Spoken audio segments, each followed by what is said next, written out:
Era el quinceañero de mi prima mayor y habíamos ido a la iglesia a celebrar sus 15 años en un culto y el pastor darle la bendición.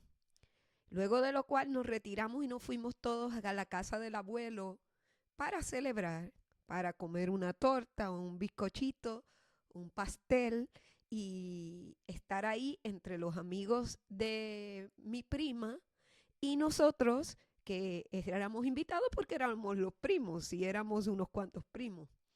Y bueno, se solía hacer fiestas de marquesina, fiestas en la marquesina o en el garaje de la casa y habían puesto música y estaban todos los de su edad, de 15 años, 14 años, bailando.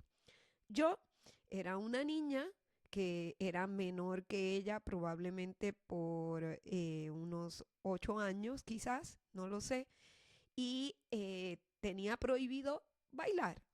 Así que me dediqué a usar unos alfileres que habían dejado puestos por aquí y por allá de parte de la decoración del lugar y nos dedicamos unos cuantos amiguitos y yo a hincar a todos los que estaban bailando. De repente alguien gritó, el pastor, el pastor, el pastor.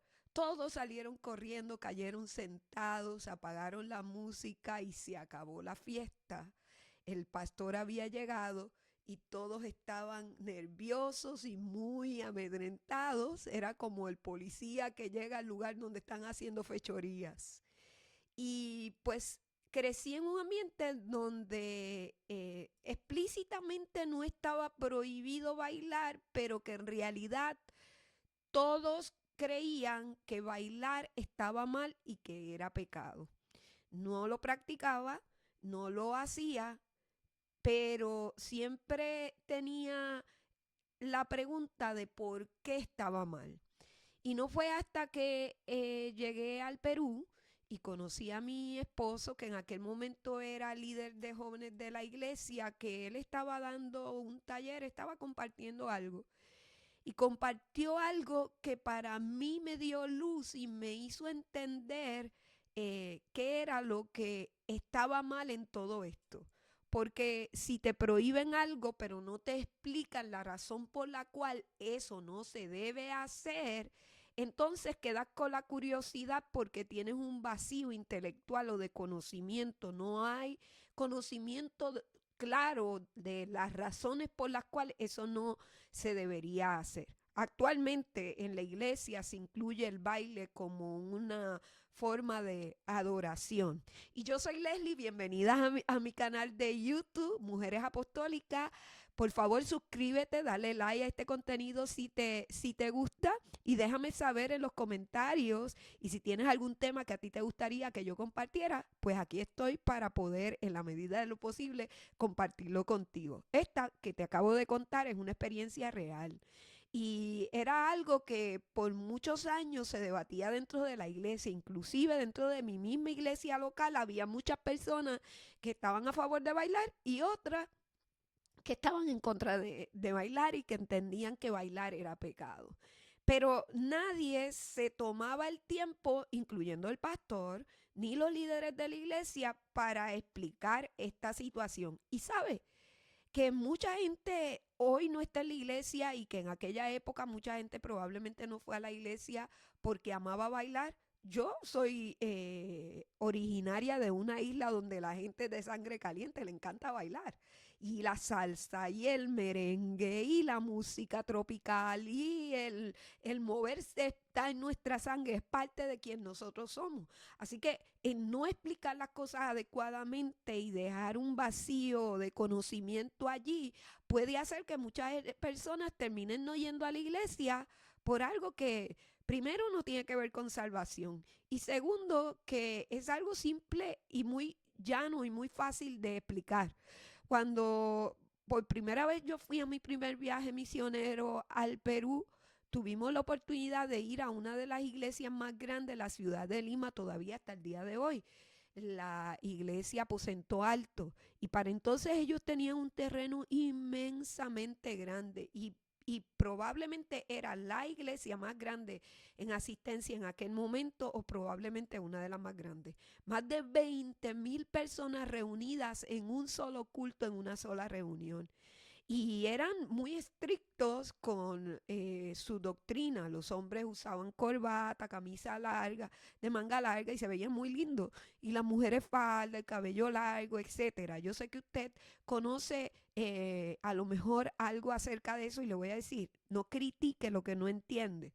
Estas personas se reunían allí, estos hermanos en Cristo se reunían y cuando la música comenzaba a sonar, ellos comenzaban a danzar y como el piso aún era de tierra porque no habían construido la iglesia local aún porque iban por etapas, el polvo que se levantaba en el lugar hacía una nube inmensa, inmensa, pero ellos danzaban y danzaban y danzaban. Bueno, ellos me invitaron a una reunión que ellos tenían en un lugar alto, en una capilla que tenían en uno de los montes de Lima, y entienda que Lima es una ciudad construida en un arenal y que en ese lugar alto, esa montaña era una montaña de piedra y ellos lograron hacer una explanada y sobre esa explanada construir una pequeña iglesia donde se reunían a ayunar y a orar.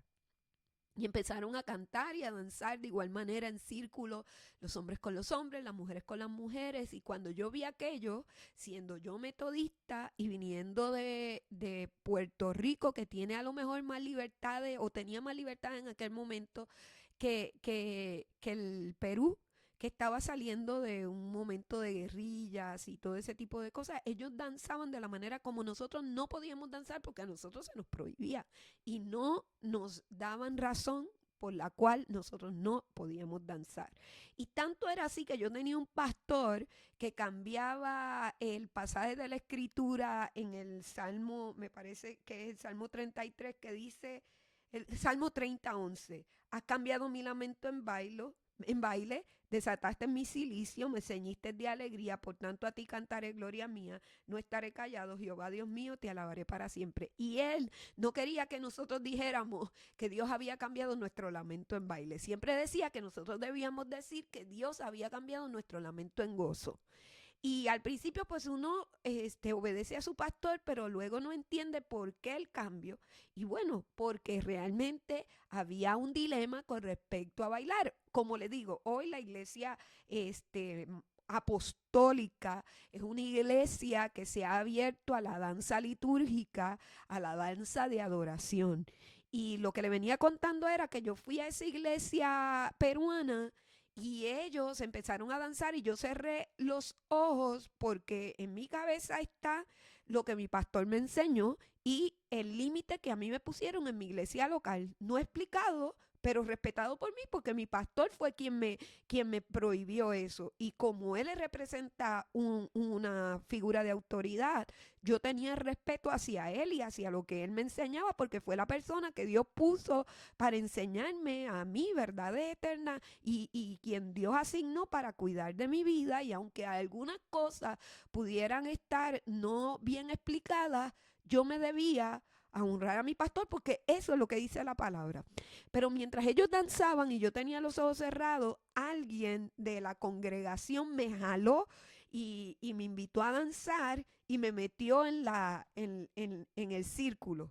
Y yo tenía este dilema. Por un lado, obedecer a mi pastor y por otro lado, no desairar a la gente con la cual yo estaba en un país que no era el mío y que yo venía como misionera. Finalmente terminé danzando y celebrando y aquello hizo que se cayera una mentalidad y quizás una venda que tenía en los ojos, ¿verdad? O un límite que me había puesto y que yo no entendía, pero que respetaba. Cuando regresé de aquel viaje me senté con mi pastor y le conté lo que había pasado y le busqué la escritura y se la enseñé y le dije, mire, la palabra del Señor establece que Él ha cambiado nuestro ornamento en baile. David danzaba, Miriam salió a danzar con el pandero. Quiere decir que la danza no está mal, ¿no? Pero él se negó rotundamente y me dijo, hermana, entiendo todo lo que usted me puede decir, Sin embargo, nosotros no tenemos esa costumbre y yo le pediría que usted respetara nuestras costumbres. Y obviamente, ¿verdad? Nos sujetamos a la autoridad que Dios ha puesto en ese lugar. Pero como les digo, cuando yo fui a Perú y escuché a mi esposo Marco, que en aquel momento era el líder de jóvenes de la iglesia y yo no lo conocía, simplemente era un hermano que estaba trayendo una enseñanza, yo comprendí cosas que nadie me había explicado. Y es que la danza, igual que cantar, es una forma a través de la cual nosotros adoramos a Dios. Y históricamente universal, en la historia universal, universalmente, el baile o la danza es un lenguaje de adoración, sea dentro de la vida de Dios o fuera en otras formas de adoración pagana. Parte de las liturgias y parte de la adoración tiene que ver con danzar sus músicas para ese Dios, para esa deidad a quienes las personas reconocen o adoran dependiendo su cultura o su lugar de origen.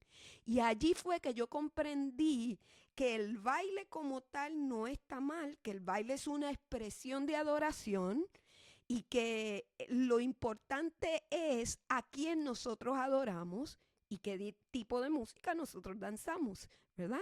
Porque la danza abre nuestro espíritu, abre nuestra alma para recibir y para dar, ¿no? A la misma vez. Y por lo tanto, nosotros debemos, como creyentes, consagrar toda nuestra adoración, que incluye la danza, debe ser consagrada para el Señor.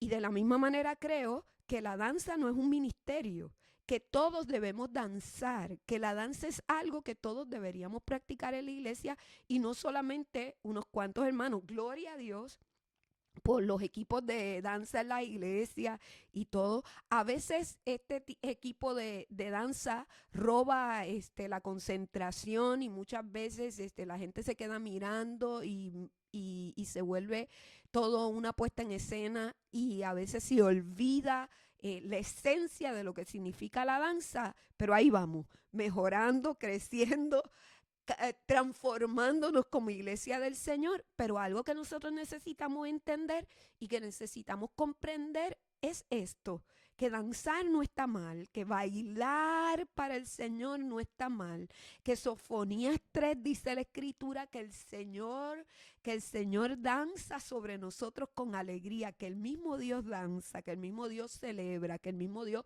remolinea sobre nosotros con alegría y nosotros estamos habilitados claramente por la Escritura para danzar, para bailar para el Señor. Otra cosa es, ¿verdad? Cuando su carne lo lleva a hacer cosas que están fuera de la voluntad de Dios. Sin embargo, esto no es un tema de salvación. Simplemente quiero compartirles una experiencia que yo viví y que lo comprendí después de haber obedecido. Y a veces la gente quiere toda clase de explicación y aún con toda la explicación que pueda tener con respecto a alguna prohibición bíblica, de todas maneras se empeñan en seguir haciendo lo contrario a lo que dice la palabra del Señor. Pero cuán importante es que nosotros aprendamos a obedecer y en el proceso, en el tiempo, ¿verdad? En la medida que nosotros escudriñemos y busquemos información y busquemos llenarnos de conocimiento, nosotros vamos a descubrir aquellas cosas por las cuales Dios prohíbe ciertas cosas en nuestra vida de fe. Y que importante es que el obedecer sea para nosotros prioritario, porque nos bendice, nos edifica, nos lleva a madurar y en el proceso Dios nos muestra aquellas cosas que no están bien, aquellas cosas por las cuales hay ciertos límites en la palabra del Señor y en nuestra vida de fe que nos van a ayudar a crecer, que nos van a ayudar a madurar y que nos van a bendecir tremendamente. Así que bendiciones, paz.